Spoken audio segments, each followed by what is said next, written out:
And now for something completely different. Watch us on YouTube. Listen on your favourite podcast platform. Or ask your smart speaker to play the podcast Leicester Till I Die. Subscribe, like, follow, and join in now. Strap yourself in. Because we're set up, switched on, and ready to go.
Follow us on Facebook, Twitter and Instagram.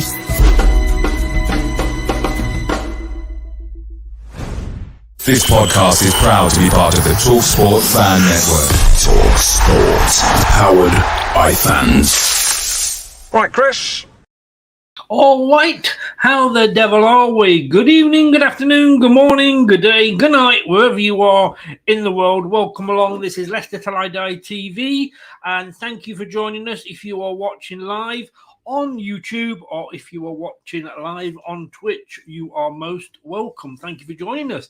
And if you are listening on your favorite podcast platform, whether that be Apple iTunes, Spotify, Google, Podcast Addict, whatever your favorite platform is, you can find Leicester Till I Die on there via the TalkSport Fan Network. Thank you very much for listening.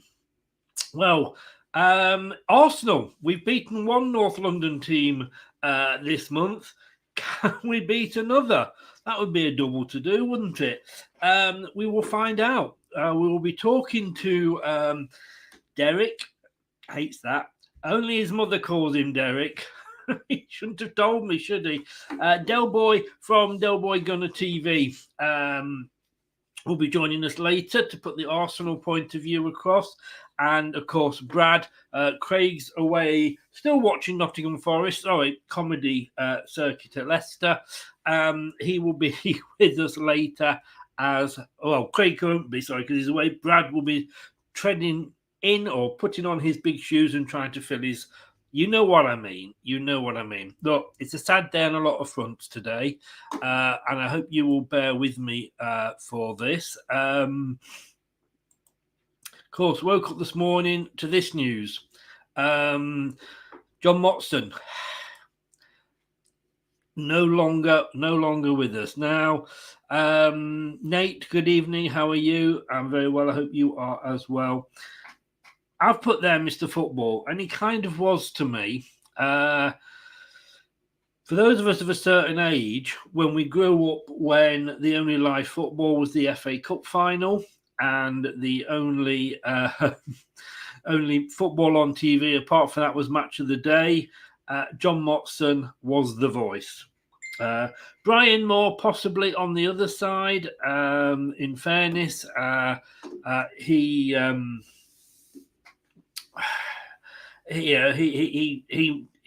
did the same, but for all of us, I mean, you can see him there, the sheepskin coat, the voice, he all the big things that I remember listening to as I was growing up with football.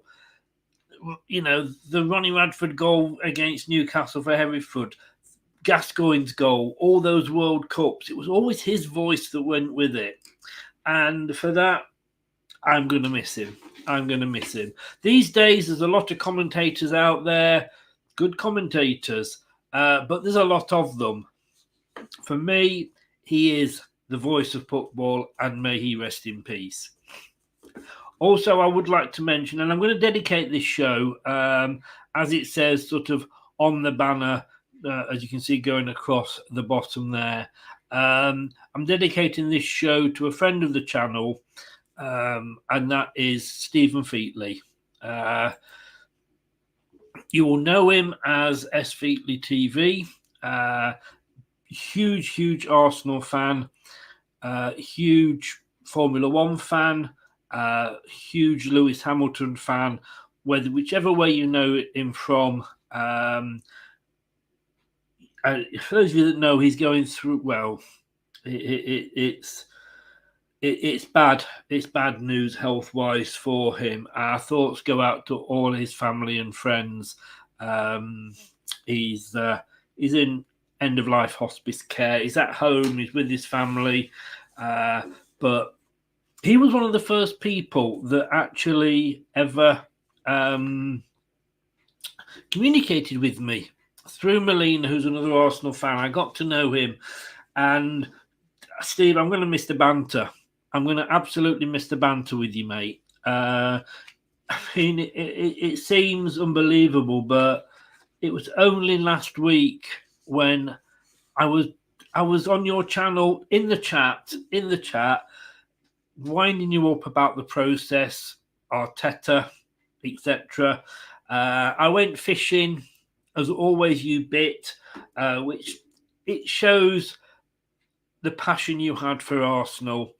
We wound each other up about Tielemans and Leicester players going to Arsenal, Arteta trusting the process. What I liked, you took it all. You took all the banter and you gave it as good as you got. And that's what football should be like. I'm going to miss you, buddy. I'm going to miss you, and I can't claim to be a good friend. We are purely what you call Facebook friends. But yeah, like I say, we had some good shows together, and we had some good banter. And it is dedicated, this show, to him because it is Arsenal. He is, as it says at the bottom, a lifelong Arsenal fan and YouTube friend. I will miss the banter, mate. God bless you, and may the angels follow the process for you. Those of you that know him well will know about his illness. And what I would ask you to do, please, I know we're in hard times, but if you can go onto the website that's shown below at the bottom there, www.childliverdisease.org. It was the big charity that Stephen promoted on his channel, that he did fundraisers for.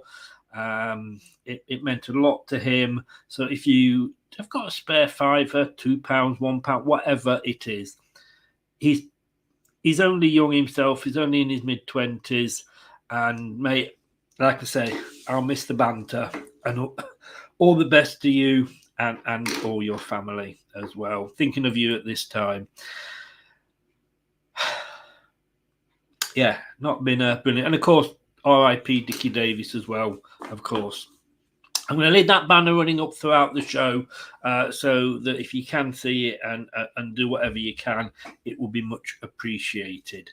It's been an interesting week other than that, in sort of the guests that I've had on the show.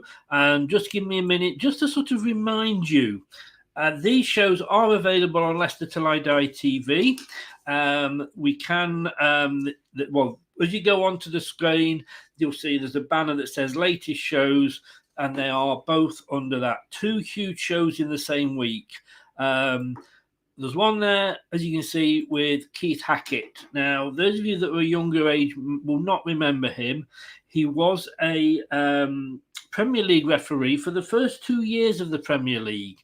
And he'd refereed long before that. He was a referee for the Manchester City, Tottenham Hotspur Cup final and the replay. For those of you that may remember the Villa goal in that, Villa as in the player, not the team, obviously, with John Watson commentating. But he was the referee for those games. He's refereed internationals, World Cups. He then, when he retired 2 years into the Premier League, he became an assessor for referees. And he then went on to be general manager of the PGMOL, which looks after the referees. It's the referees governing body. And obviously with what happened with Leicester and Stabitzer and Vase in the Man United match, I wanted to talk to him about that. And I wanted to talk to him and find out how things work. And I'm going to be honest with you, the guy, his candor was amazing. He told it as it was.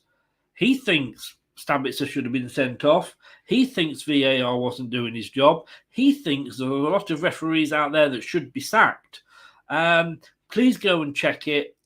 I learned things I didn't know. You learn about wages, how decisions are taken, Howard Webb's going in to try and maybe sort things out. So please go and check that out. It would mean a lot. Pigeon Patrol. Again, for those of us that are a certain age, stop that pigeon, stop that pigeon. Jamie Vardy's having a party. Fingers crossed, mate. Nice to see you. Welcome from Twitch there, mate. Give us a follow on Twitch and I'll follow you back. Maybe not straight away, in a couple of days when I next go on, and I'll give you a follow back if you follow us. We then had this gentleman on, Mr. Stan Collymore. What can I say about Stanley Collymore that's not going to get me into trouble? Probably just this. What we're going to do right now is go back, way back in time. Heskey for Collymore! Well, that is why there is so much fuss made about Stan Collymore. A goal for Collymore again, reacting quickly to the cross and guiding it past Sorensen. 3-1. Up here with Heskey. Can he present Collymore with the hat-trick? Yes, is the answer. Stan Collymore. A hat-trick on his home debut for Leicester City. I'm loving it. Oh, what a match. Leicester City 5, Sunderland 2. His home debut, he gets the hat-trick.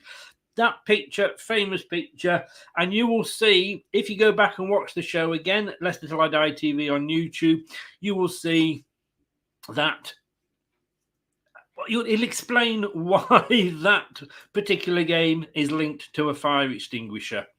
Well worth checking out. Both of those online. True Gooner is in. Good evening, sir. Thank you very much for joining us. How the devil are you? Well, I hope. May the best team win. Yes, indeed. Obviously, as long as they're wearing blue. I agree with you. Couldn't resist it. But and don't forget, next Wednesday, the Conversation, which is the show I do where I interview people. Paul Ross, brother of Jonathan, worked for the BBC. He used to be on Channel 4's Big Breakfast. He's done ITV. Talk Sport is on at the moment through the night. Big West Ham fan. So we'll be having him on to talk about his career and also about, I won't mention his brother. He probably gets fed up with that. But he'll be talking about West Ham. They're kind of copying everything Leicester have done over the last 2 seasons. But there you go. So let's get on to the match. Yes, there is a match going on, believe it or not, folks. And this is discussing the preview show. We're going to look at a quick look through some stats, and then we'll welcome our guests in just after 9:30 and have a chat with them. 33 times we have played each other. 33 times we played each other. 5 wins for Leicester, 8 draws, 20 for Arsenal. It got a bit like that with Arsenal, didn't it? We couldn't seem to beat them, whatever we did.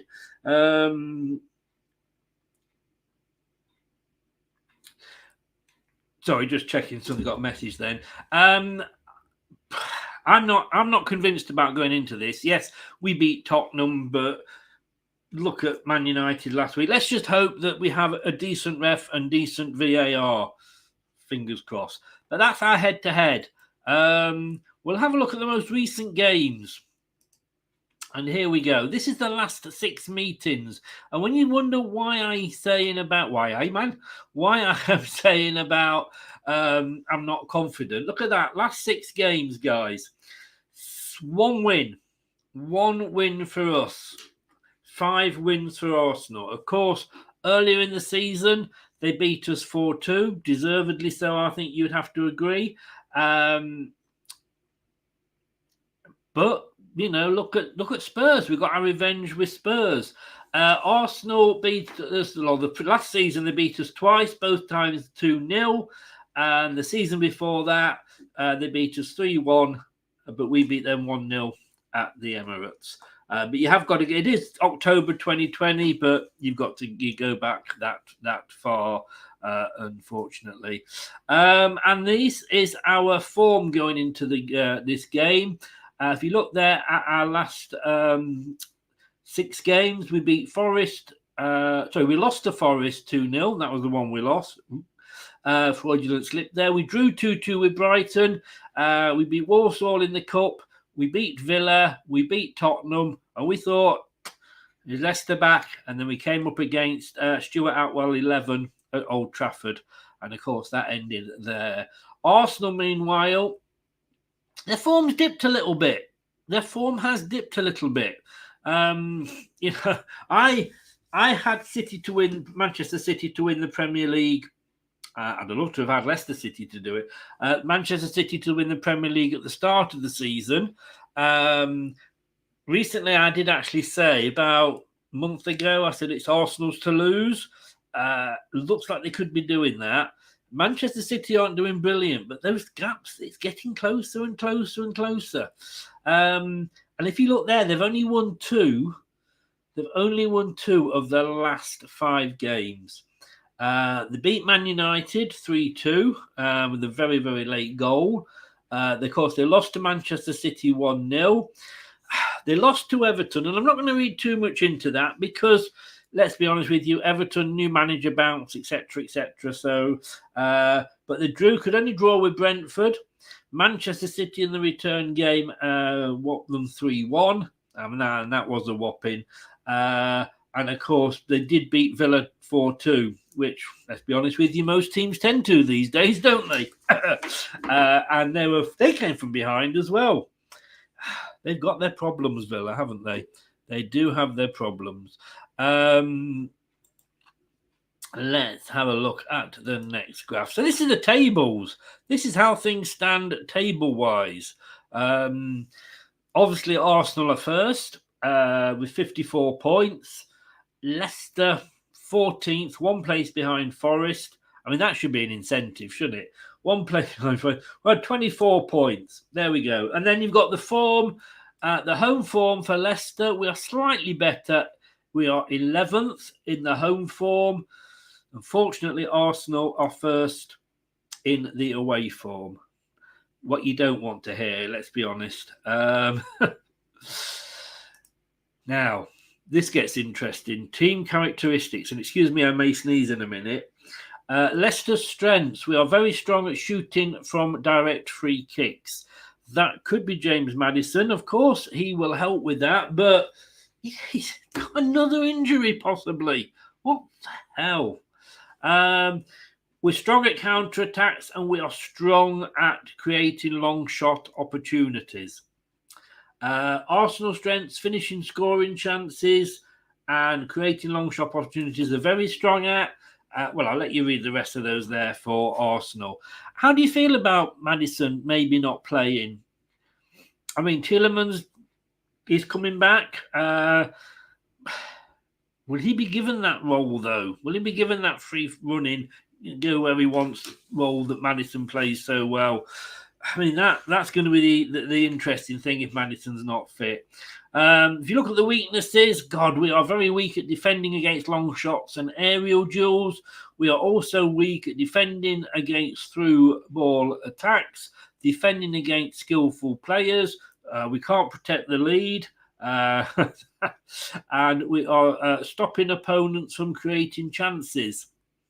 A couple more there as well. Arsenal's weaknesses: avoiding individual areas, area duels, defending against through ball attacks. Nate, excellent point, Nate. Totally excellent point. Do you know something? And this, I feel bad. I feel bad now because this is... I forget about Dennis Pratt, and I love him. I love him. I want us to sort of keep him and not... Because we might be sort of letting him go in while we're going for this player from Italy, this central defender. But I love Dennis Pratt, and I always forget about him. See what Rodgers has done to me. Oh, dear. Leicester style. We like to take long shots, we play short passes, and we attempt through balls. We are non-aggressive, although I do believe that Christensen may be changing that slightly. And we do like playing the ball in our own half. Yeah, that's been most of the season, really, hasn't it? And it does stay at the bottom there, guys, because everybody just say to me, where do these figures come from? This is whoscored.com. And strengths, weaknesses, and styles are calculated from statistics of each player's last 2 seasons. So this and the team's 2 seasons. Arsenal style, they like to control the game in the opposition's half, attack through the middle, short passes, attempt through balls often, and possession football. They play aggressive. The opponents play aggressively against them. They do like to play the offside trap. They've got a consistent first 11. And they are also non-aggressive as well. Interesting. So who's the top scorers? Well, James Maddison and Saka are both at the top with 9. Harvey Barnes is second, or he's third if you like, technically with 8. On assists, Saka is top. I love Saka. I've got to be honest with you. He's probably my favourite Arsenal player. Odegaard is second with 6, and Jesus is third with 5. We don't even get a look in on that one, guys. I don't know what that tells you. Passes. Saliba, top with 15. 1,505. Oh, God. Gabriel is second with 1,400. And Partey is third with 1,100. However, when it comes to tackles, Timothy Castagna is top with 56. Yuri Tielemans is second with 48. And Ben White is third with 43. I'm going to be honest with you. I've just done a show with the Armory TV, big Arsenal chat. And we had to pick a joint 11. I had to pick 5 Leicester players and 6 Arsenal players. I didn't have any choice. That's the rules of his game. And most of those players, I didn't pick Ben White. I did pick Partey. I think I did nearly pick Saliba. Don't think I picked Gabriel. Didn't pick Odegaard. I definitely picked Saka on there. So there we go. I'd like to see Pratt. I mean, obviously, Brad, when he comes in, he will be looking and he'll be picking the team that he thinks we could go for later in the show. And how confident are we feeling? Are we feeling confident? Because, like I say, I wouldn't have thought we would. Oh, I wouldn't, to be honest with you. I certainly wouldn't. That's Premier League games. That's off the Premier League website. They are. So, but he is. Fair play to the guy. Second for tackles. Would you have thought Castagna would be top? Necessarily. And it's interesting because we're talking about Ricardo coming back. I thought with Ricardo coming back that Castagna would maybe go back into that right back role or stay in the right back role, and we could use Ricardo as an alternative with Tete, because Ricardo can play up, that bit further upfield, and we know he's got a goal or 2 in him.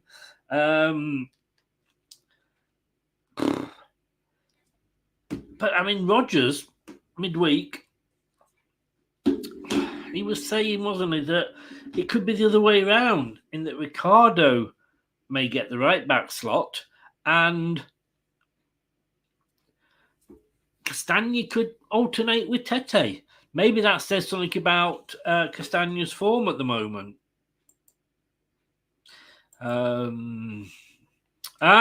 Brad, that would help, wouldn't it? Nate, the only players that have played consistently, I guess. Brad can't come in because I haven't sent him the link. Whoops-a-daisy. I hadn't realised. It's because I did a show early and we spoke earlier. Let me just invite Brad in. Otherwise, I'm going to be on my own. All by myself. But here we go, Brad. I'm going to send it you on Twitter, mate. There we go. There's the link. I do apologise. I can't multitask. Anybody that's known me long enough will know that. Consistency. You could be right there, Nate. Interesting though. I'm a stat fan. Anybody that follows the show knows I'm a stat fan, and you can take stats either way. You know, two people can look at the same stats. One say it's good, and the other one say it's bad, depending how you interpret them. But definitely, I love looking through stats. Of course, towards the end of the show, we'll be doing score predictions as well, so be sure to get those in. And we'll be looking at, so I have just got Ian Wilson's through.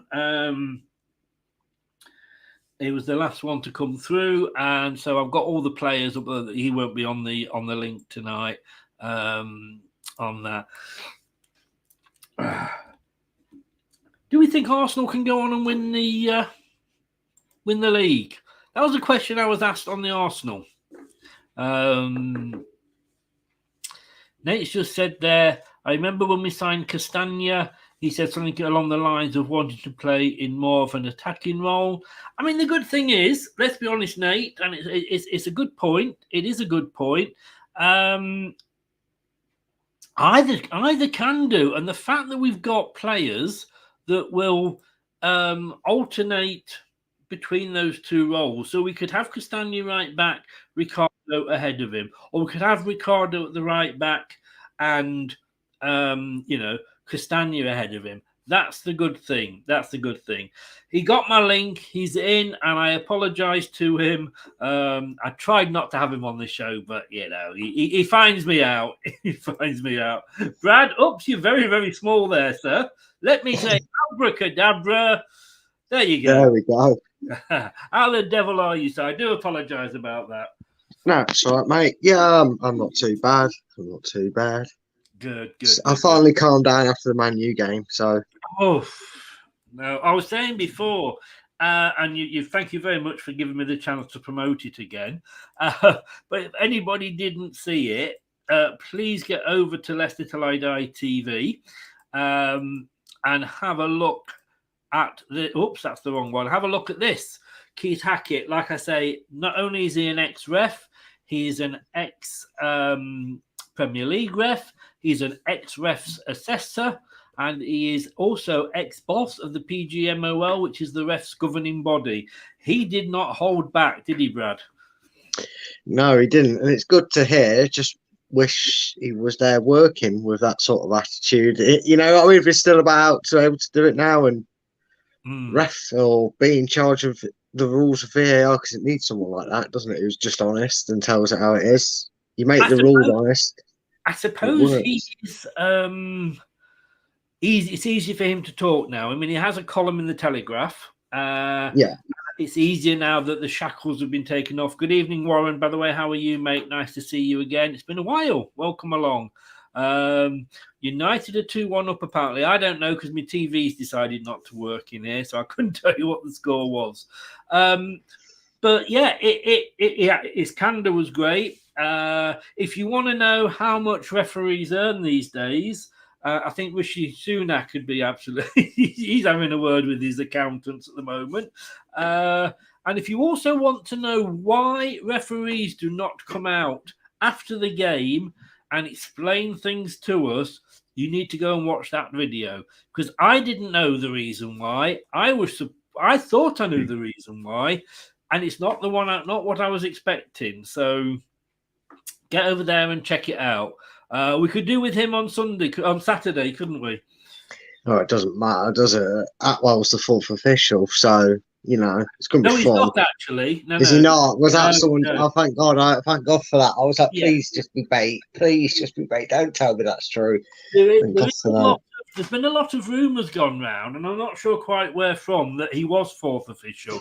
Now, whether he was and he has been removed because of what's happened, I don't know. I mean, you know, obviously they've got Howard Webb's going in to take over, and I think he's starting to lay the law down a little bit because he's taken over from Mike Dean, and what a wonderful human being he is. But no, we don't actually. I can find out who it is, but I'm glad to say that that it's not him. Thank God. I mean, just to quickly go on that, and I know we're going over all things, but just before I bring Del in, we have got the best league in the world, I think, but we've also got the worst referees, haven't we? Yeah, but you'd be very much assured that they'd suddenly start making wiser and better decisions if the technology that's supposed to help them isn't hindering them with its overcomplicated rule set. Yes, we've talked about it enough. Just make it basic and it'll actually help them. You know. Oh, just to say, Craig Pawson is the referee, and VAR is Michael Salisbury, who's one of the new ones. So, who I did see Stuart Atwell's name appearing. He's VAR for Liverpool Wolves. Good luck with that, Wolves. Oh, sorry, Wolves. Sorry, Wolves. Oh, now I know that. I can. That might be a spoiler alert for my prediction, knowing that. Yeah. Well, look, there are two teams in this. I've got me beeper ready. I've got my finger on the mute button. But I love this guy. He's a true Arsenal fan, and I'm apparently only his mother calls him Derek, so I'm not allowed to. Oops. That slipped through, didn't it? That is welcoming from Del Boy TV. It is Del. Good evening, sir. How the devil are you? What's that crack? What's that bleeding story? The old swear bucket, bucket loads. Welcome along. By the way, for anybody that's listening, How are you, mate? Subtitles I'm are good, available. mate. I'm good. So you can pick up what Del says later, but subtitles are available. Del, before we start, give everybody a shout out because I love your channel, I love your rants, but just give a shout out as to where people can find you. Yeah, just on obviously YouTube, just Del Boy Gunner TV. I'm also on Twitter, the same, and Instagram as well on the same as well. I just do fan calling shows. I do rants, I do videos, like, you know, I after every Arsenal game, I tell, let's say, anyone can join in and talk about the game and give out your say about the game. You can hide your face if you want, but be respectful as well, like, you know. But that's really it. That's what I'm on. So yeah, thanks a million. Thank you, Chris. Not a problem at all. Hide your face, wow. Brad. Brad, I mean, we know where we can find you. Top 10 battles. Yeah, you can find me on YouTube. Top 10 battles. Do a regular show on there and a football quiz. So go and check that out. You can find me on Twitter. My Twitter handle's at Fulltime Focus. And yeah, that's pretty much where you'll find me for anything other than here. He's here more often than not. If ever you need to know where he is, pop on. He'll always be here. Warren says, hi, Del Boy. First of all, Del, I mean, you knew the guy. I'm going to sort of ask you your thoughts because I am dedicating tonight's show, because it happens to be Arsenal that we are playing, to Stephen Featley. I mean, he was one of the first guys that I interacted with on this channel. I did say earlier, I love the banter. I'm going to miss the banter, I think, more than anything with Stephen. Only last week I was on his channel, went fishing and caught him, but he gives it, he takes it. Your memories of him? Yeah, I've interacted a lot with Stephen. He's a great guy. Like, you know, he's obviously, it's terrible what's happening at the minute. Like, you know, I've had him many a time on my channel. I've been on his. He's honest. He's an honest Arsenal fan. He's a great guy, absolutely great guy. It's very sad what's happening. He's it's not looking good, as they say. But my thoughts and prayers to Steve and his family and friends. He is an honest guy. It's terrible. Yeah. Warren, he is in end-of-life hospice care at home with his family at the moment. So that's the current situation. So I know Brad's the same as me. All our thoughts and wishes go out to him. Yeah. And as I said earlier, and as it says below there, I'm sure the Angels will continue the process for you, Stephen.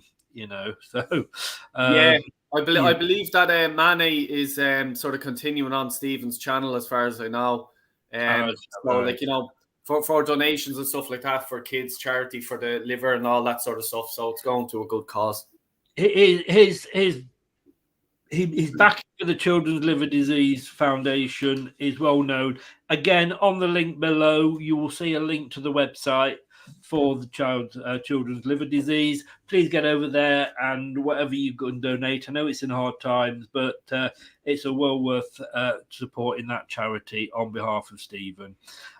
Warren says here, Del Boy's content is banging. I mean, to be honest with you, I love it. I love it more when Arsenal lose. I've got to because I just sit there. I'm thinking £1. £2. If I had £1 for it, I could retire. I could go to the DWB and say, sod off. Problem is, I haven't been able to do that much this season because, in fairness, you're having a good season. Yeah, look, at the start of the season, I'll be honest, I actually thought that Arteta would be out of a job now. I really did, and I'll be probably the first Arsenal fan to say that, because a lot of Arsenal fans are deluded and they think, oh no, I knew well it was going to click into gear and go along. No, I don't think so, because the last few games of Arsenal, with the Newcastle game, we got absolutely battered up there. Then the Spurs game as well. We just had to draw with them, I think, not lose. We didn't, so it wasn't a really good end of season. So my confidence at the end of the season was just gone. I was just finished with him. I didn't think he was the man for the job. He started well then this season, done the job, absolutely brilliant. But you know me, Chris, I still have a chip on my shoulder over something. It's not all running smoothly behind the scenes. I sort of felt sorry for Arteta in the January transfer window because he has done such a good job. And I'll be the first one to say, look, hands up, I was wrong. He's doing well. He's doing the job he's supposed to do. He spent a lot of money. Let's not forget that. He spent a lot of money. But in the January transfer window, I think that Edu should have backed him a bit more. Probably got one or two more players in. I know we got Jorginho, Trossard, and some fella from Poland, Kiora or something like that. There was still an extra small bit. And I always say this on my channel. Fergie was a mastermind at it. If he needed a striker, we went out and he got, Henrik Larsson or, someone that would give the dressing room that extra bit of a kick, and probably score 10 goals between January and the end of May, And I think Arsenal needed that.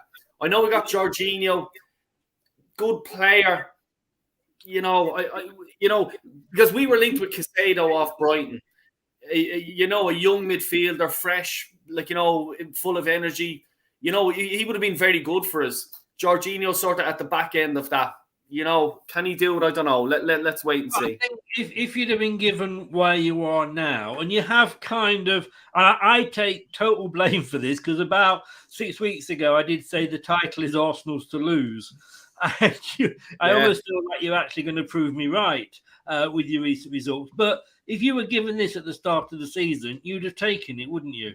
Oh yeah. Yeah, 100%. It's all day long. I'm bigging up Arteta for what he has done because I was so critical of him this time last year. I'd say me swear jar and your swear jar would have been overflowing at this stage. This time last year. But forgive him, Brad. Forgive him. Yeah. I know what he's like. I'm not going to forgive him for it. I bless him for it. I really do. But we're still a bit. on edge. Like, I don't feel 100% confident going into any game, because we have our moments like the Everton game where we lost, and Everton were absolutely useless the whole season, and we come and gift them a win. We know that feeling from last season, don't we, Brad? Yeah, that we do. Yeah, and as well with the Brentford game, then with the Man City game. Last Saturday was a big win. We needed that. We needed luck, I think, was more than anything. We just couldn't get the goals. We needed that luck. The post, hitting the post, and then in off Martinez to get the goal, and then obviously Villa attacking, and we scored. I don't know if you guys seen the game, but it was pretty fair. It was pretty even. I don't think Arsenal deserved the 4-2, let's say, on paper, but it was certainly close. That's Villa's favourite score at the moment, 4-2, isn't it? Yeah, it seems to be. It seems to be. If you're even asking me, am I nervous going into this game? Yeah, 100%. You better believe it. I mean, Brad, 2 questions then to ask you. First of all, would you have taken where we are at the moment at the start of the season? Because I don't think I would. No, I wouldn't have. Minimum was sort of top 10, and probably hoping that we do some, January. We did some work in January. We knew that was going to balance out. We was really hoping to have got these players in the summer. Look, we know the effects we had. We know the torrid time we had. But at the start of all the optimism, I was thinking fully fit squad, going at this. If we can sneak a few additions, I don't know why top 8 wasn't a thing. But where we are now, it's sort of pretty much a contrast of how the season's gone, to be fair. So, and we're below Forest. Oh God! Yeah. The question then that Dell just said: are you nervous, Brad, going into this game? Not really. I honestly don't see any reason to be, and that's that's nothing on Arsenal's form. They're going to be a very difficult side to beat. I mean, those that moan about the fact that they're bottling it or we're doing a Spurs, you've got to remember you're chasing down a team that's had an iron fist grip on that trophy for 4 out of the last 5 seasons.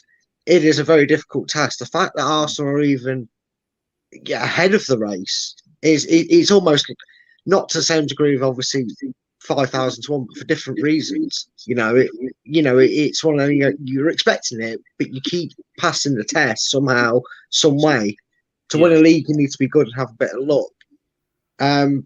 But I don't see where in our last performance, even though we lost 3-0 to Manchester United, if De Gea doesn't make them 2 saves, I know people go, if and some buts and all that, but we were really good for a good chunk of that half until what happened. And if we play like that and get a bit of luck and play well against Arsenal, I don't see why we can't get something. Luck or a decent ref? What are you going for there? Sometimes a bit of luck can be from both. You could get both, couldn't you?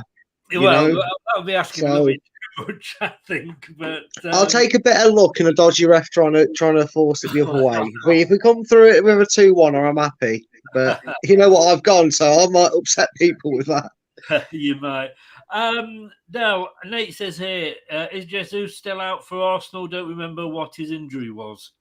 Yeah, he's still out. I think it's probably mid-March. I think I'm hearing that he's back. He's back training with a football, but his fitness isn't there. So I don't think you'll need to be worrying about him coming on Saturday. And how is your injury list other than that?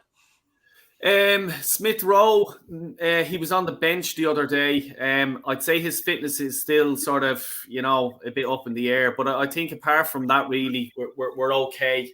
The whole, I don't know if you were even going to talk about this, but I sort of let's talk about it. It's the elephant in the room. Let's say the Arsenal room, the civil war in the Arsenal room here at the minute, because it's Zinchenko or Tierney. Who do you play?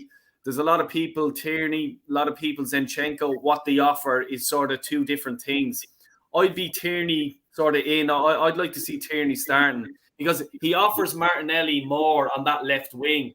he sort of runs up and whereas Zinchenko goes into the middle of the field, goes into the center, and there was some games this season, probably the Brentford game, the Everton game, that Tierney would have suited much, much better, to start. But, I personally drop him on Saturday. I think the Leicester game would suit Tierney and Martinelli. Right. And Brad, I mean, Thunder Road, good evening, Thunder Road. How the devil are you? Is Amati finished with Leicester? I mean, it's hard to ignore the impact that Harry Souttar has had in the back line. And although there was a few moments we questioned about Wout Faes, you're going to put him ahead of Amati. I wouldn't say he's finished, but if it's to be believed that after what we did in January, that means we're actually going to have some money with the pending players that are ending the contract coming up. I think the trouble is Daniel Martin might be done after this season, if that's where he goes, because I think Leicester will be able to go out and get suitable competition, more suited competition. We're looking for another centre back, and that could spell the end of him. Unless he's happy to stay as that utility sub, that can fit into about 3. His injury cover. Chris, I come with solutions all the time. I have a player here, and they don't call me Del Boy for nothing. I have Rob Holding here on the phone if you are interested.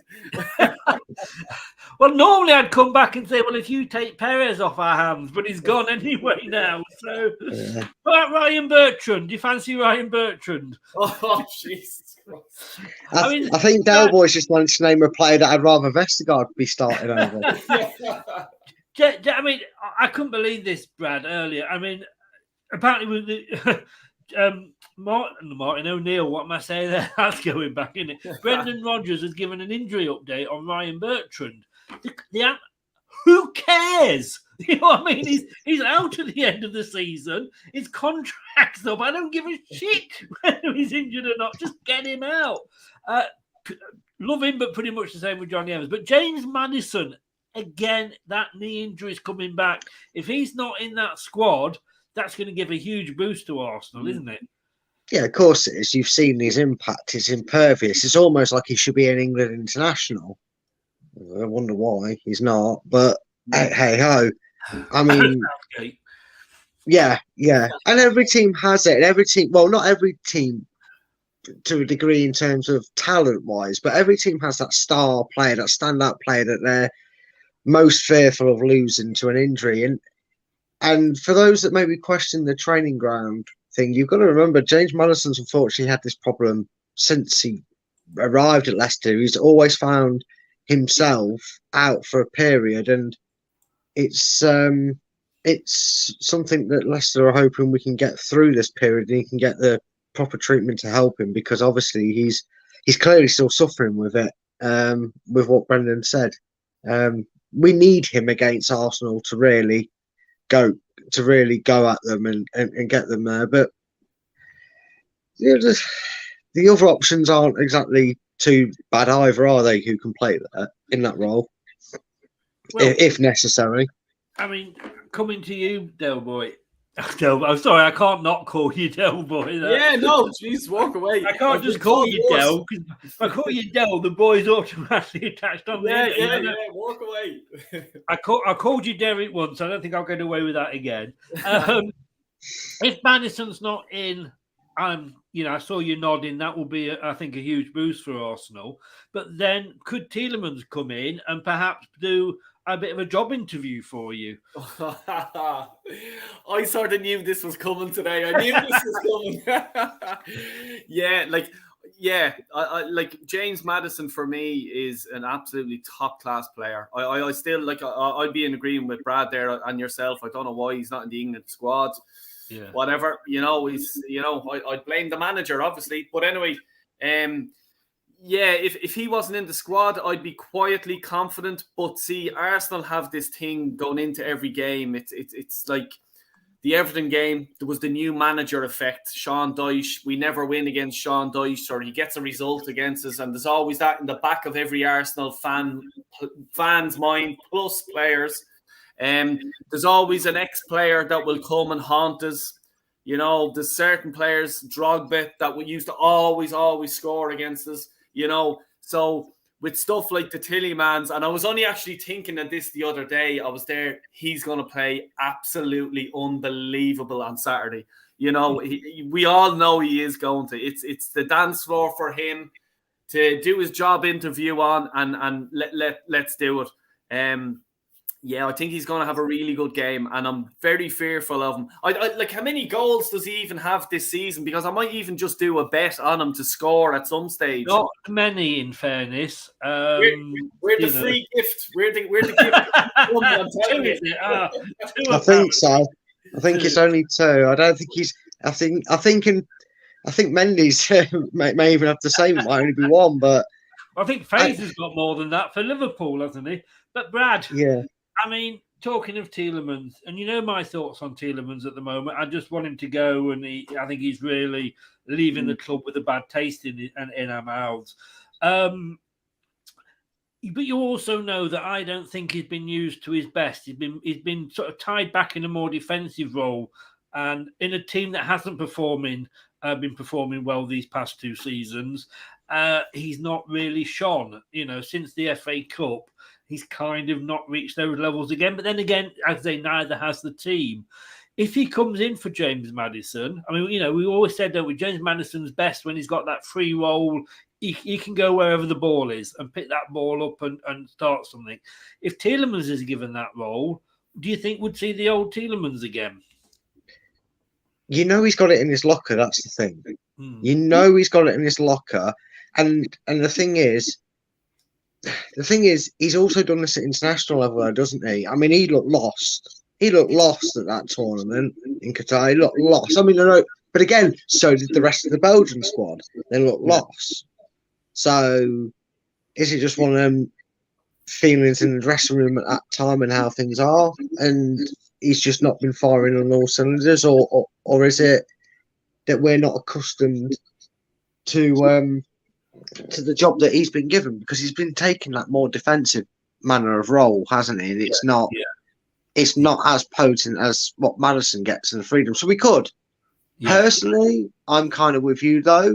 With certain players, you can shuffle and equate to it, and I would rather somebody who's at least looking committed to the team. But it's hard to not. You know, that's the biggest thing. The catch-22 is it's hard to ignore what you have with Tielemans, and to try and leave on a positive note as the club can, at least their end, if nothing else. So I mean, it'll be interesting.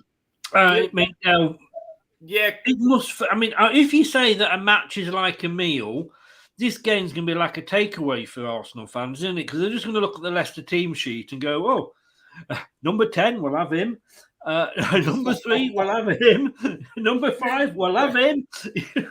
But see, Chris, this is the thing what I'm talking about. That's all well and good, but we have a fella negotiating that wouldn't negotiate in like, you know, I won't say, I could mention a few sort of sayings there, but he is useless at negotiation. You know what I mean? Edu is this, Edu. Yeah, Edu. Like, you know, and people are saying, but you got Jesus, you got Nketiah, or you got, sorry, he's in my brain. I'll come to him. I want to come to Eddie because I've seen a comments there and I want to come and talk about him. But I'll just finish this first. We got Zinchenko and stuff like that, but these are all sort of like, you know, easy deals to do. I keep on saying it. You know, Arteta was at Man City. He knows the agents, the families, the players. They're easy deals to be done. You know, I could go on. Even the young fella that we signed, the young fella last summer, Marquinhos, and he was a free agent, and Edu ends up giving the Brazilian club, I can't think off the top of my head who it is, he ends up giving them 3 million. No one knows why. It's true. I know in football terms it's nothing, but it's still money. Why the hell did that go there? Like, you know, so you know, I do agree. Like, if we had like a Harry Redknapp, a Wheeler Dealer, yeah, definitely. Like, it would be a menu, but I'm not so sure. The only one I'd be sort of interested in could be Tielemans, is because he's sort of flirting with us now a while. I'm sure his agents have been in contact and they're all friends and stuff like that. So that's why I'd be looking at him to play a good game as well on Saturday. And I think you'd get a better chance now than you did previous seasons, because now you are challenging for Europe.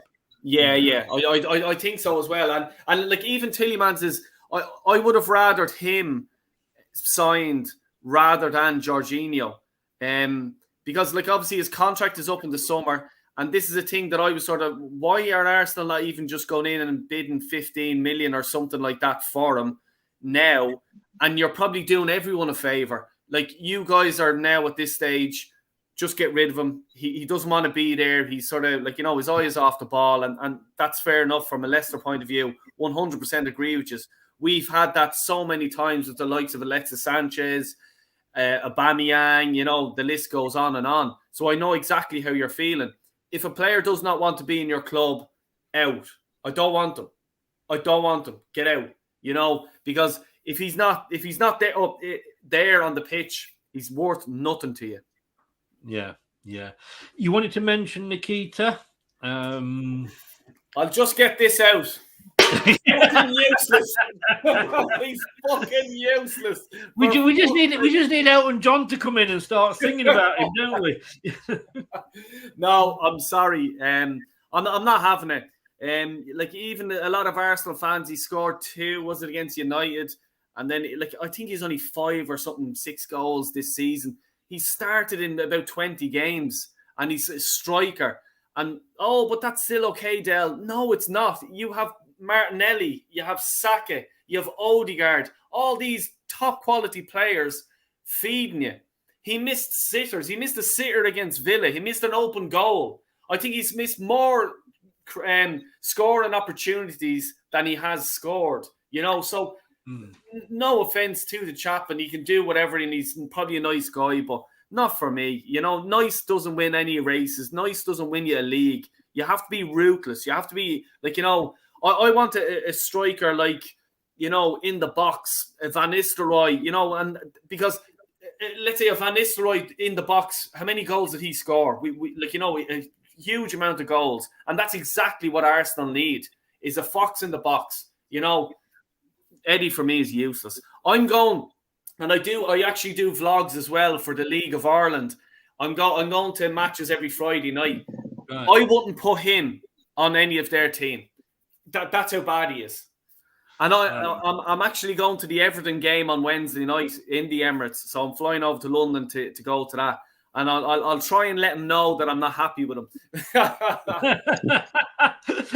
I'm sure your voice will stand out. There's the trouble.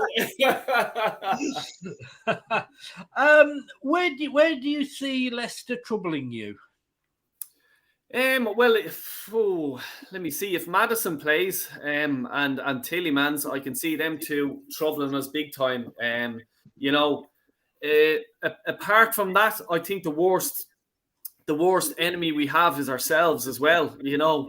It's the mentality going into the game. If it's not working after, say, 60 or 70 minutes, if it's 0-0, I'm not too excited about what's on the bench. Like, what do we have coming off the bench to try and change the game plan? I always say we have a good A plan. If the A plan works, we're flying. But plan B, it's not working. He needs to change it around a bit. And this is the worst thing about Arteta and his tactics. He can't sort of read the game to change it all of a sudden. Like, I think his impact, his substitutes and his tactics that he has made. I was actually watching on Warren's actually just there. He done a thing last, was it Monday, sorry. And it was just showing the tactics that Arteta changed the game, how they affected it. Not really, not many of them. So, yeah, that's where I'm at the minute. But is Vardy, I know Vardy may come on and he may make an appearance. I don't know. Possibly. We hope not, though, because we hope Inacho is going to start, Brad. Yeah. Yeah, definitely. I mean, I actually think it could depend on how Arsenal line up, where our strength could come. I think we're going to have a great contest in the middle of the park, regardless of who sets out. I think both teams have very, very natural flared midfield. With you see Dewsbury Hall, Maddison, Tielemans on his day, and even Mendy. Will drive at a side with some quick movement, and we know what Arsenal have to offer in the middle of the park. But it's interesting if what Del Boy, because I'm not an Arsenal fan, Del Boy's obviously seen it. But it's interesting. You said that Zinchenko likes to come on the inside, doesn't he, over Tierney? Tierney's more a direct winger. With the way that Christensen and Barnes link up on that left-hand side, it could be interesting battle down that side of the things if Zinchenko starts or maybe Tierney's forced to be a bit more uncomfortable and have to come inside to stop the overlap. That sounds like that could be an interesting battle with how Leicester like to go about it. So that could be a meaner strength for Leicester as well going into the game. You were talking about the tactics, and I want to come and your manager's ability to change things. I mean, how often have we said? I can remember when I think Arteta had just taken over. We'd got Rodgers, who was supposed to be this master tactician, Brad, and Arteta just outthought him. And yeah, what I mean, carry on. Sorry. No, sorry. I was just going to touch on that. I didn't know you had more to say. Sorry. I was struggling to know what to say. So yeah. Please go ahead. Oh no. I was going to say though. I mean, I've been on Arsenal channels before. I've dropped in on Del Boy's streams before and talked about Arsenal. And I remember a few years ago, with Stephen. Funny enough, it was on one of his shows. When you had the likes of, your Sanchez's and your Ozils on 300 odd grand a week or what, ridiculous wage of what it was. And it is a ridiculous wage. I don't care who you are. I think it's ridiculous. I don't care if you're Messi or Ronaldo. It's ridiculous. And I was one of the people that said they need to give somebody time and he needs to clear them out. And he needs to trust in what they've got a little bit and invest well with some quality players to add to it. Work with a base of what you've got with your youngsters, because you would still see the likes of Saka breaking into England then, and their squad now is a hell of a lot better than where it is. That's the one thing Arsenal have learnt from as well, and you've got to give them credit for giving Arteta time, because no matter what happens this season, it certainly looks like it's paid off in the long run. Del, I was on the Armory TV doing this sort of show just before I came on here. And he doesn't have a lot of faith in your defence. Yeah. Is he being fair on that?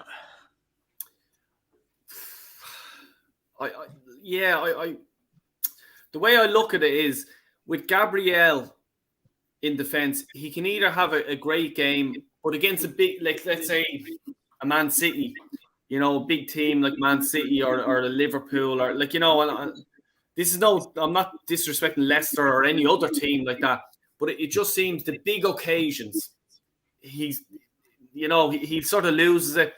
He does a silly tackle. He does a silly booking, stuff like that. So I can sort of get that. Saliba hasn't been great the last few games. He's made a few sort of errors. He's had an absolute outstanding season so far, but his last few games he hasn't been great. So I can get where he's coming from with that. Zinchenko as well is the same. He hasn't played like the Everton game, the Brentford game, the Man City game on that left-hand side. Has not been good, and sort of hasn't been protecting the centre halves as well when he should have been. Ben Wright and Tomiyasu, then Arteta has been sort of flipping and flopping between the two of them as well. So, I can get that. I do get it, But if they're all on form, they're just absolutely outstanding. I have to say, they are good, but it's what Arsenal will turn up. If Gabriel starts and his head is all over the place, it'll be squeaky bum time for Del Boy Gunner anyway. If you don't see that, where do you see the weakness in this Arsenal team? Well, up front for me, it's at the minute because we don't have Jesus, and even if we have Jesus, you know, we don't have that 20 goal a season striker to win a league. You know, we need an Arteta of 2018, 19 or whatever, that time he was scoring 20 plus goals. You know, that's the type of striker we need. And if we did have him, I'd be confident going in today going into the Leicester game on Saturday, you know. But we don't have that. And this is the thing that I'm afraid of. If it's coming to your 60 or 70 minutes and it's still 0-0, I'm not confident of, let's say, what we have on the bench and what Arteta has to work with. And this is where I go back to the whole January transfer window, where the dude didn't sort of back him. I know we got Trossard, you know, but you know, it's something else we need. We needed that sort of fox in the box, that like, you know, just someone to tap the ball in. Because Eddie was, as I says on Saturday, he was on front of goal and like no one in it, and he ballooned it over the bar. You're just like, just get a toe to it, a chest to it. It doesn't care what it looks like. Just get something to it to score. Yeah. Brad, I mean, it's very easy for us to say, you know, where our team strengths is. But where do you think, where could Arsenal hurt us? Where are our weaknesses, do you think? I hate to say it because he's looked very good over the last 2 games, especially in an attacking sense, but down our right side, Tete's still adjusting. You know, that defensive duty he does pretty well, but he's still going to never be at ease with it. You know, you heard Brendan having a go at him a little bit in that Man United game, wanting him to get a bit closer to the player.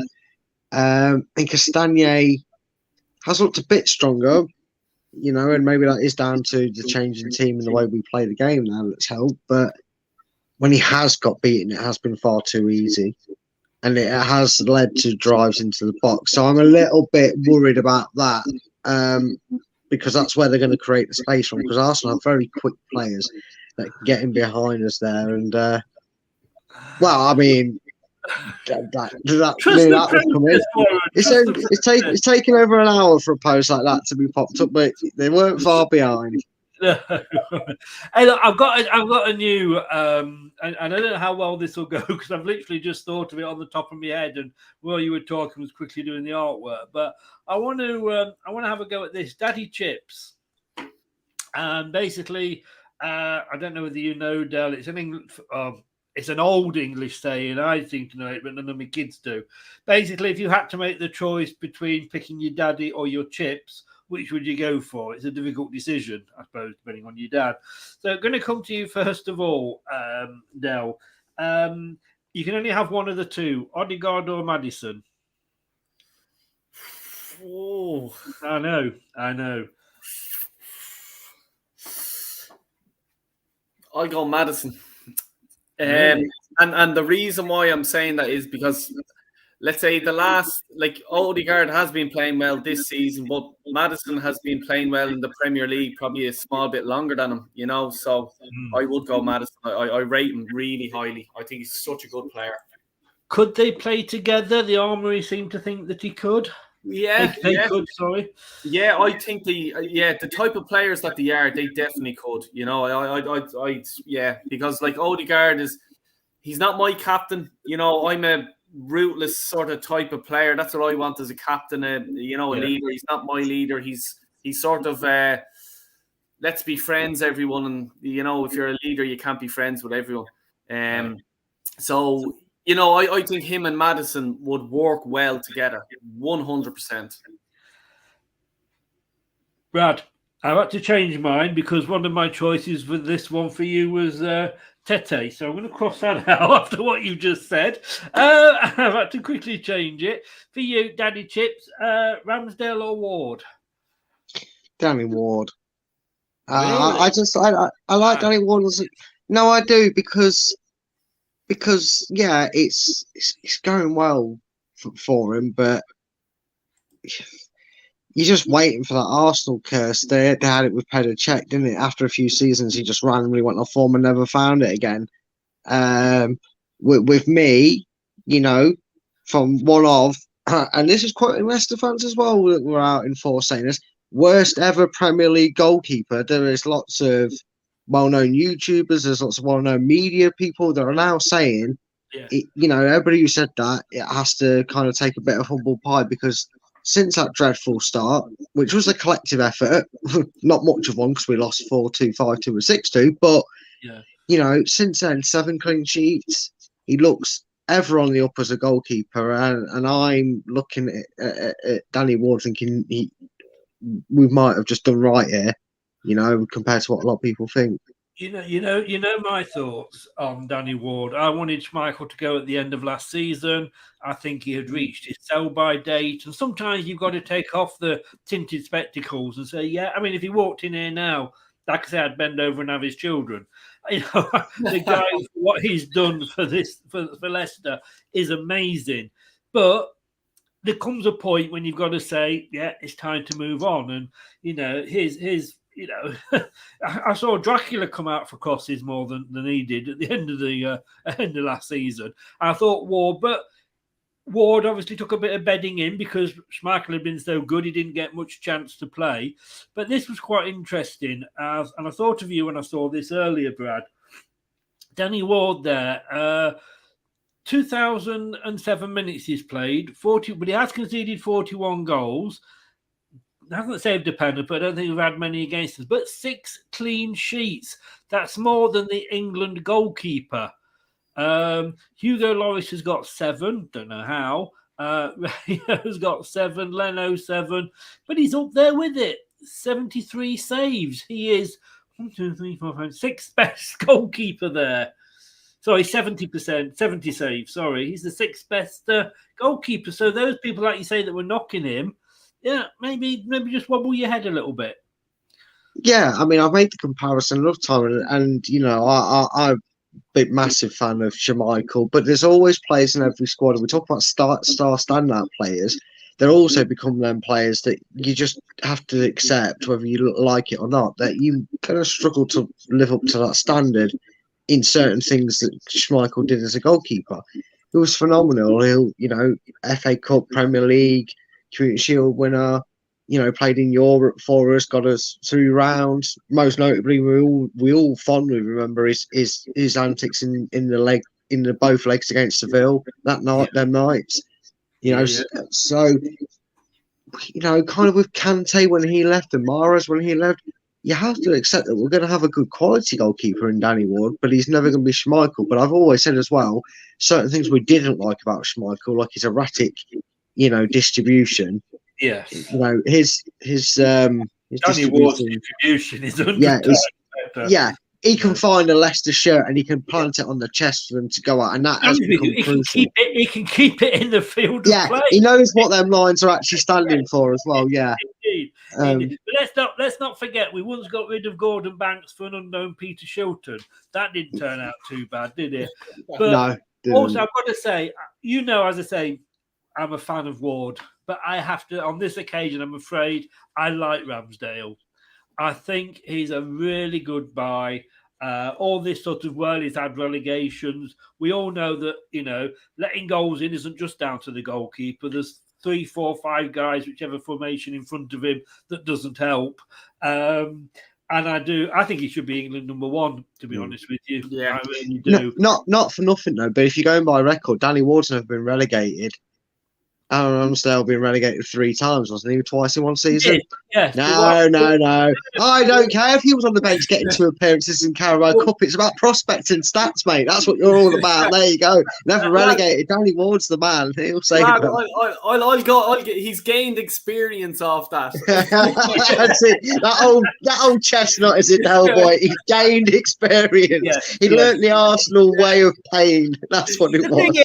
Well, that's the thing, isn't it? Is it better to have experience, even if your team's getting relegated, or being sat on the bench playing the odd cup game every now and again? Yeah, because he gets to sit there going, I'm really sick of this ball going in my net. Harry Maguire got relegated, and we got 80 million for him. Sorry, any Man United fans that are watching. But right, we come to that time of the show that we all hate. and I know Brad does, especially tonight, and that is score predictions. So we do a thing here, Dale, with myself, Brad and Craig, the three main presenters on the channel, and 5 ex-players. And we all do this prediction league, of which Jerry Taggart is top, in fairness. Who's second? Oh, yes, me. Who's second and got 0 in the main prediction show? No.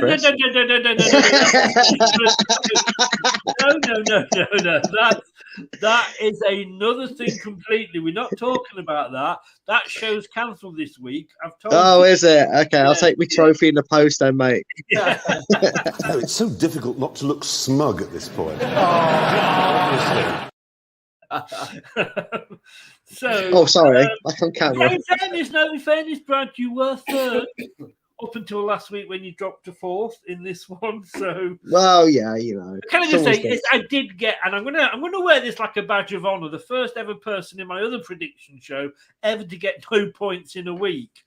But in my defense, it is almost impressive. In my defense, you only got 1 point, Brad. No, you got 2 points. You got 2 points. Yeah. And the winner, Steve, only got 4. So come on. Well, miracles happen every day of the week. You get 0 and Steve wins a week. What's next? I know. But these are the predictions we've gone for at this end. Brad, a very, very confident 3-1.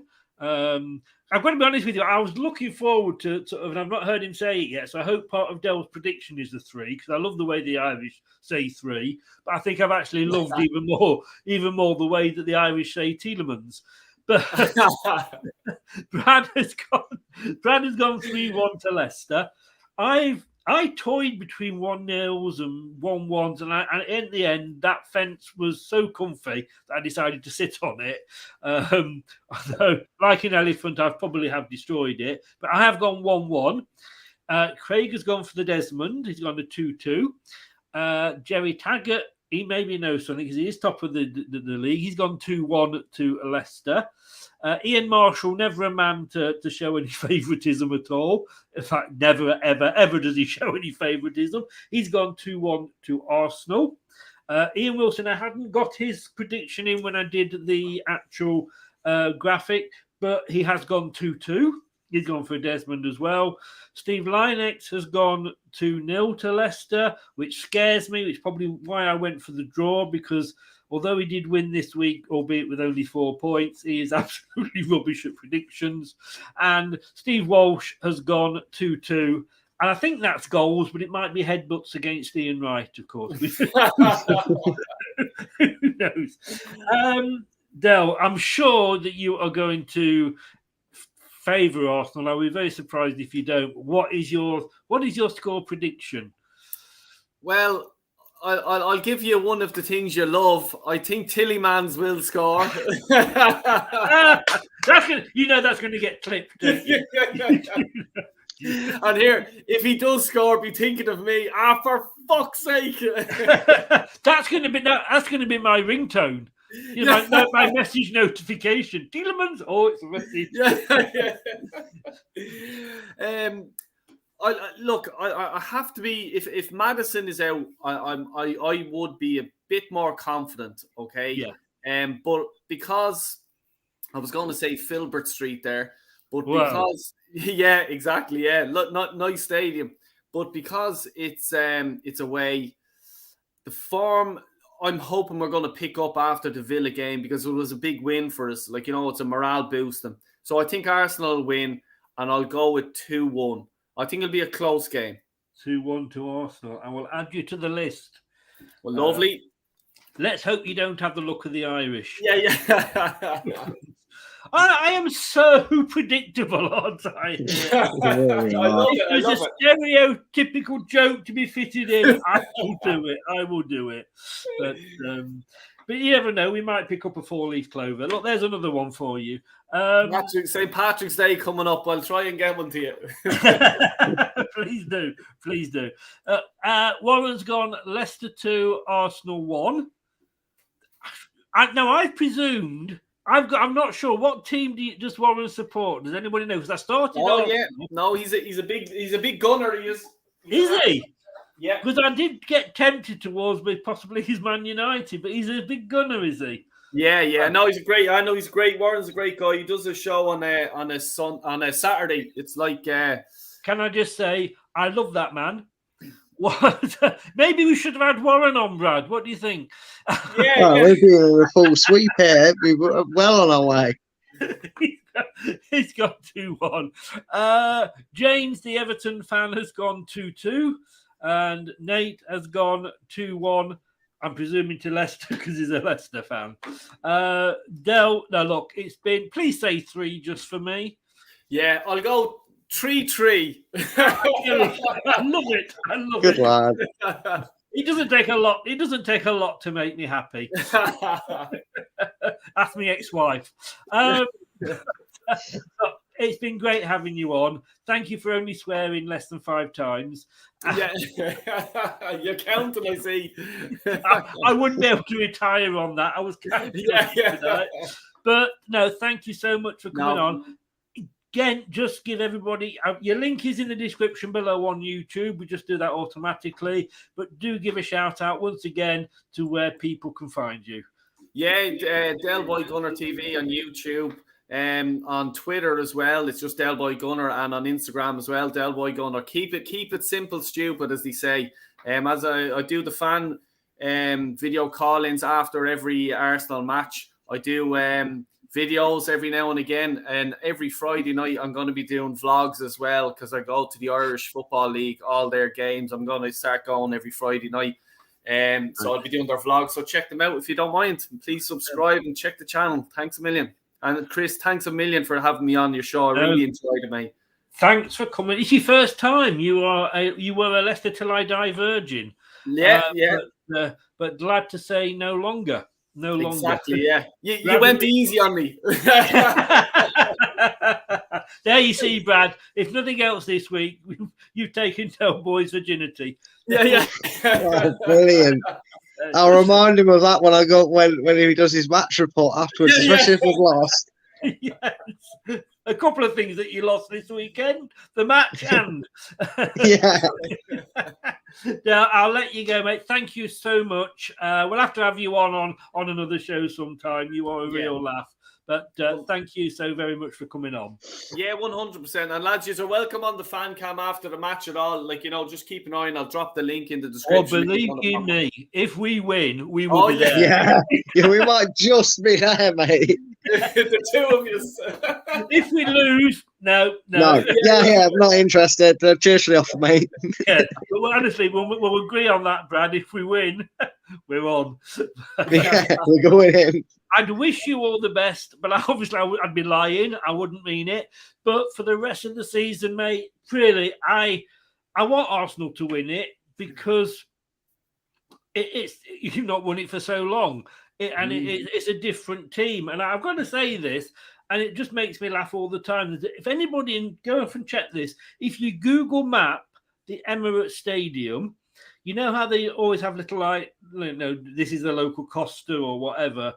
At the Emirates Stadium, it actually highlights the fact that there is a time capsule buried. And I'm just wondering if that's where you keep your trophies from the last time you won them. Probably is. It's an old joke, and I use it every time. But it's true. It is true. You will find a time capsule highlighted on Google Maps. I never knew that. Like I've obviously been to done the tour and all. I know where the time capsule is in the stadium. Yeah, I do. Like, I mean, I don't know how true it is, but it does say time capsule. It just made me laugh the first time I saw that. And still does, as you can see. I'm a child. I'll admit it. Mate, all the best for the rest of the season. Go on and win it. And we'll speak soon. Take care, buddy. Perfect. Lovely. Cheers. Thank you. Take care. Bye-bye. Cheers. Bye-bye. Check him out. Honestly, what a laugh. What a laugh. And I don't think I've ever heard him swear as little as that.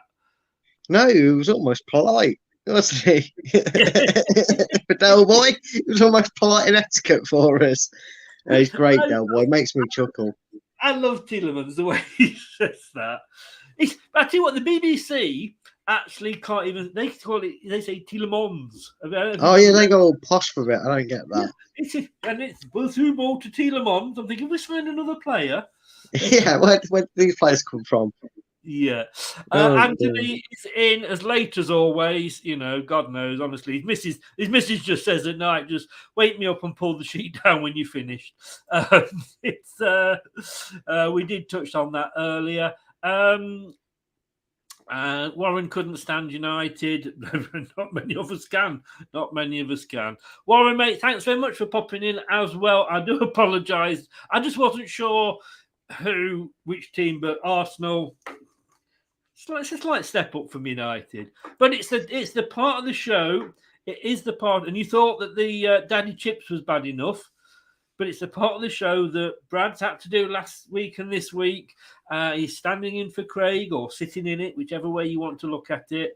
It is time to pick a team. Now, you last week, sir, you did go a little bit. Made a change which didn't happen, or not at the start of the game anyway. Yeah. So are we still going? I presume we're still going for a 4-3-3 in that kind of formation. Yeah, that's not going to change. Yeah. Are you okay doing this, by the way? Sorry. Yeah, it's fine. I assumed you were. Yeah. It goes with the job. I'm sorry, it's in the contract. Oh, is it? Yes.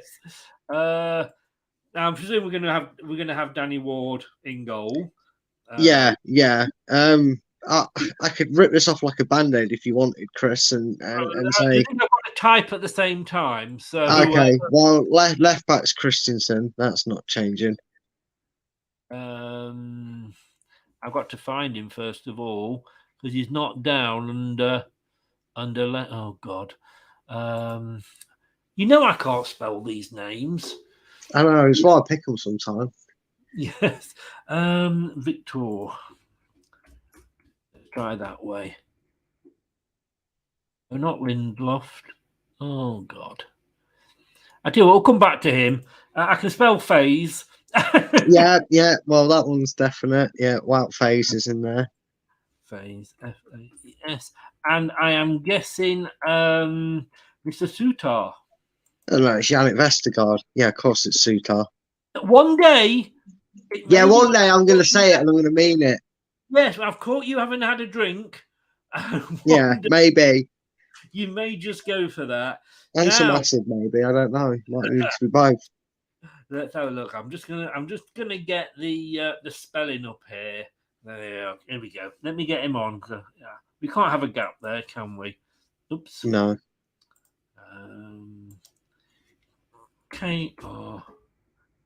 It's Chris, really. I should have got that straight away, shouldn't I?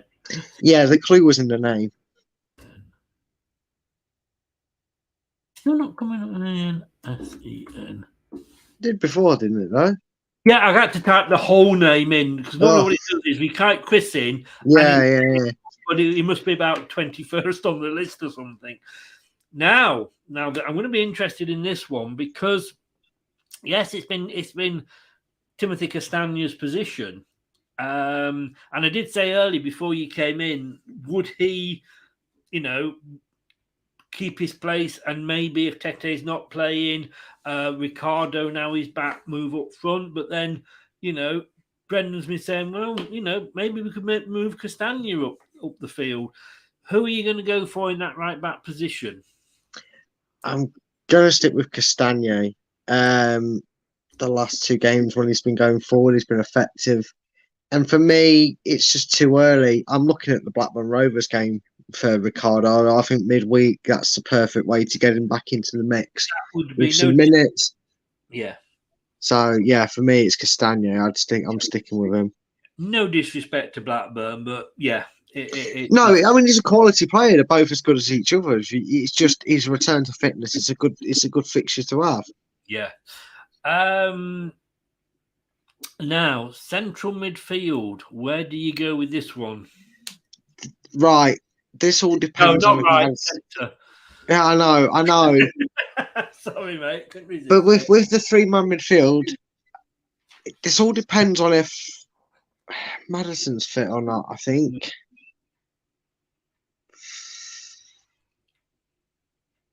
if I go off the assumption that Maddison's able to be picked, I'm going. Because technically, that middle midfielder is more advanced, isn't he? That's the Maddison role is more than number 10. See, I always think yes. I think it is. Yeah. There is another fourth. I don't know if he's going to change everybody. No, it's not that one, is it? It's moved back.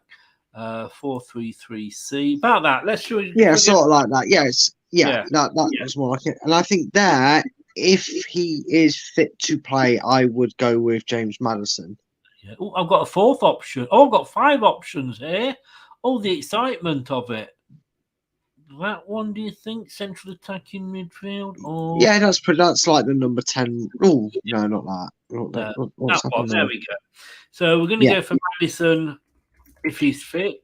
Let's hope he is. And if not, it would have to be Tielemans for this occasion over Dennis Pratt. I always think, I said earlier, somebody said about Pratt, and it's awful because I like Pratt. Yeah. I really do.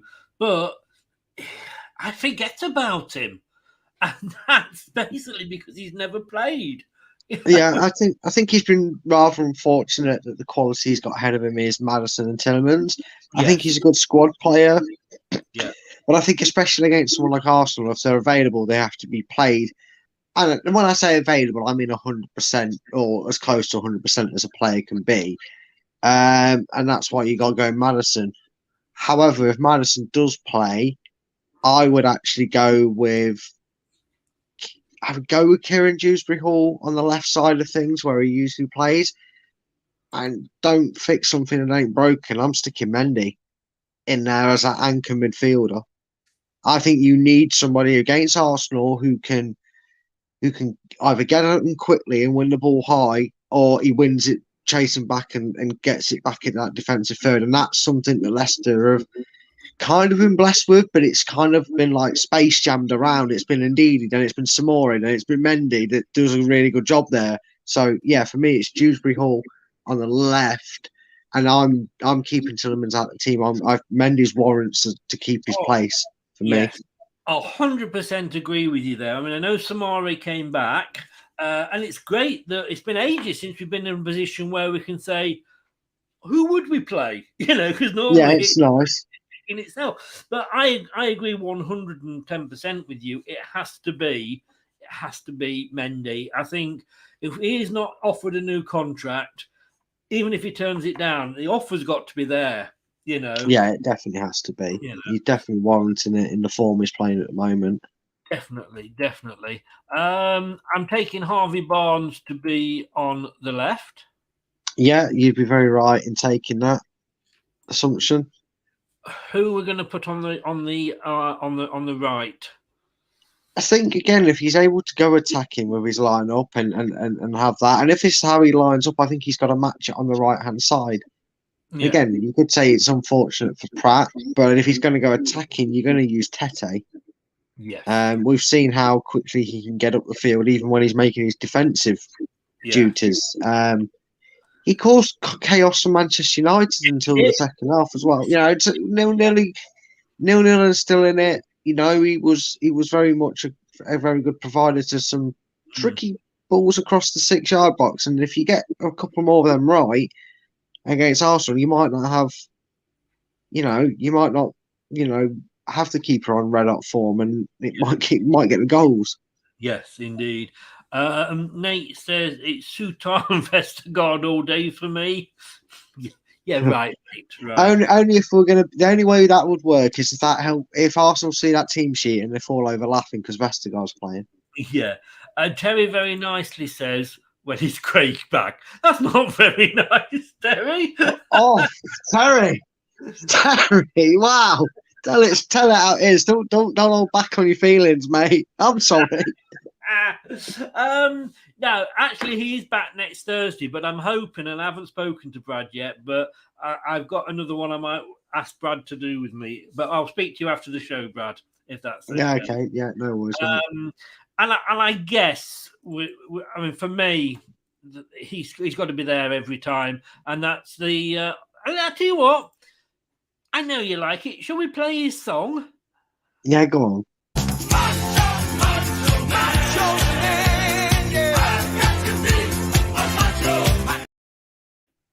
Yes. I know. I don't just I know it's Village People. I know it's about macho. I like the song. And it just fits him so well. Right, let's have a look and see if I can put him in there. Let's have a look. IHEA.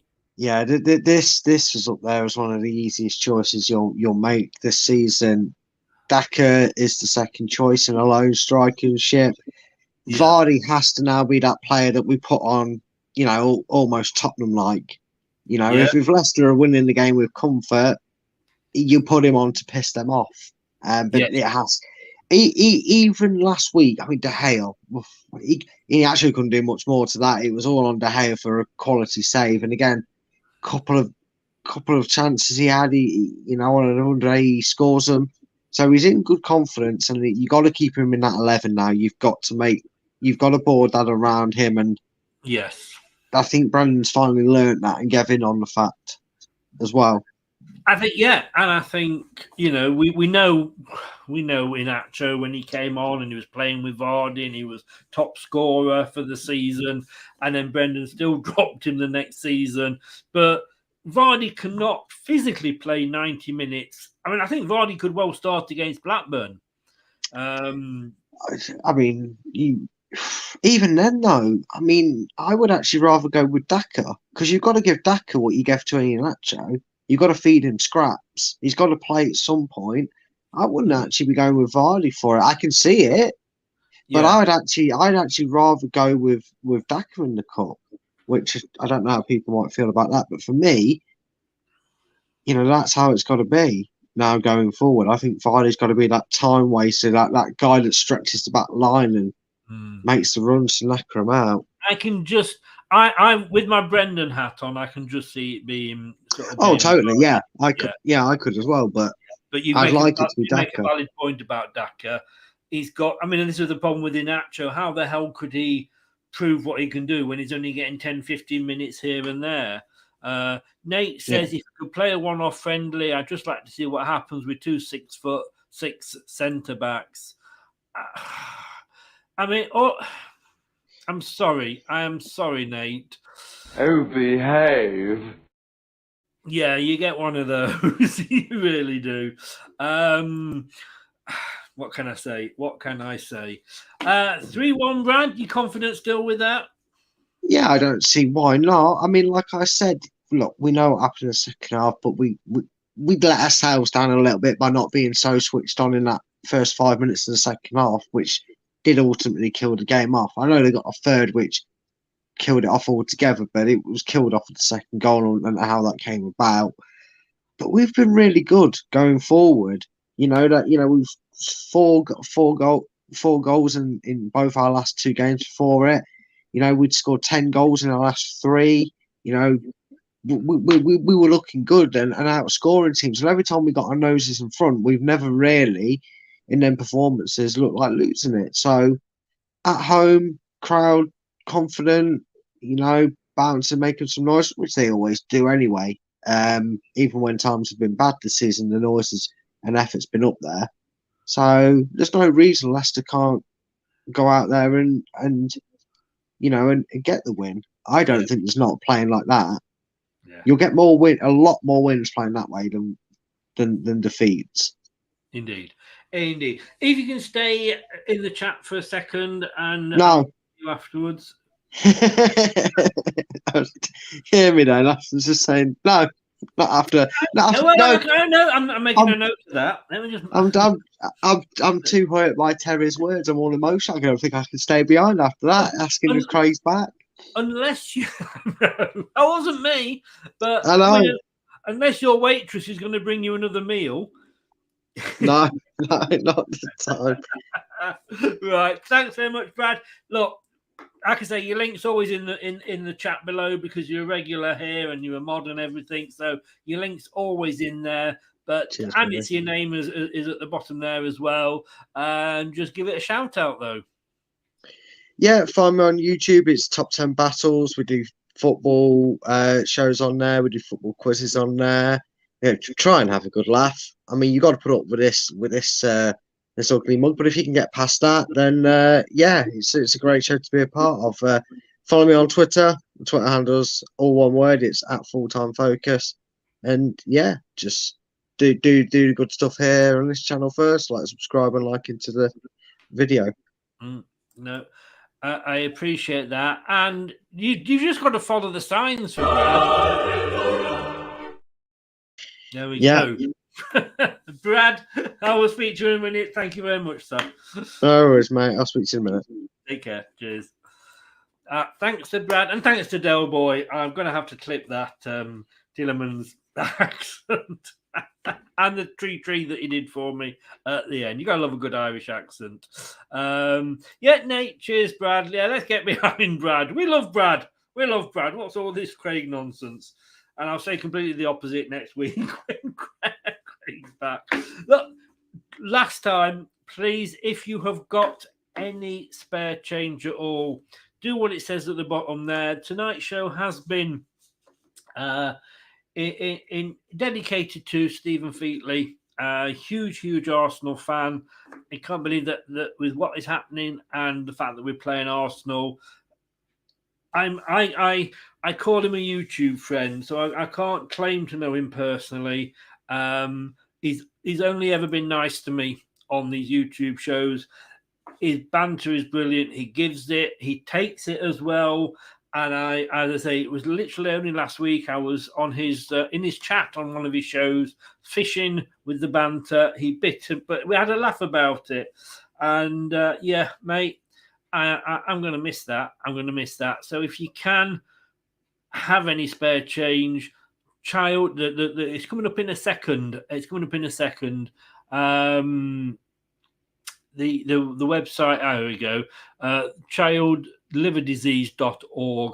Please get over there and make any small donation you can, because it was a charity that, for obvious reasons, those of you that know, meant a hell of a lot to him. So please do get over there and support that. We'll be back tomorrow night with the prediction show. Yeah, I don't really want to, but I'm going to have to. And, if you've been watching, thank you so very much to everybody in the chat. Thank you to Brad. Thank you to Del for being on. It's been Leicester Till I Die TV on YouTube and Twitch. And if you have been listening via your favourite podcast platform, you've lent me your ears. Thank you so much. I've cleaned them out and I'm sending them back to you. Don't forget to check out Leicester Till I Die TV on YouTube. Latest shows. Stan Collymore interview, Keith Hackett, ex-head of the Professional Referees Association, the PGMOL. He had a lot to say about VAR referees and what have you. I will see you tomorrow night if you join us for the prediction show. Thanks very much. Take care, everybody. Stay safe. Here's Arnie. Thanks for watching. These videos are tremendous. You better like them too, or I'll be back.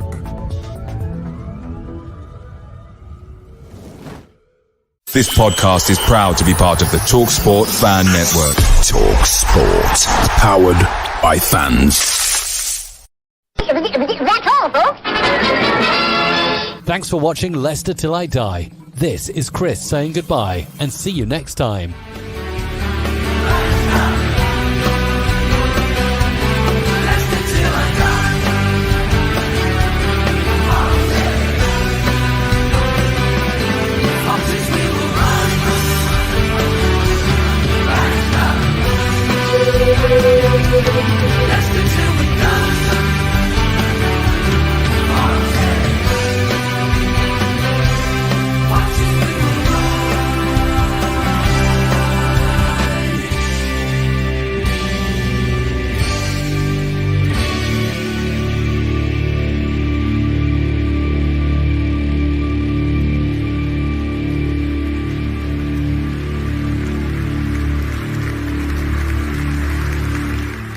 I'm looking for Dr. Goodhead.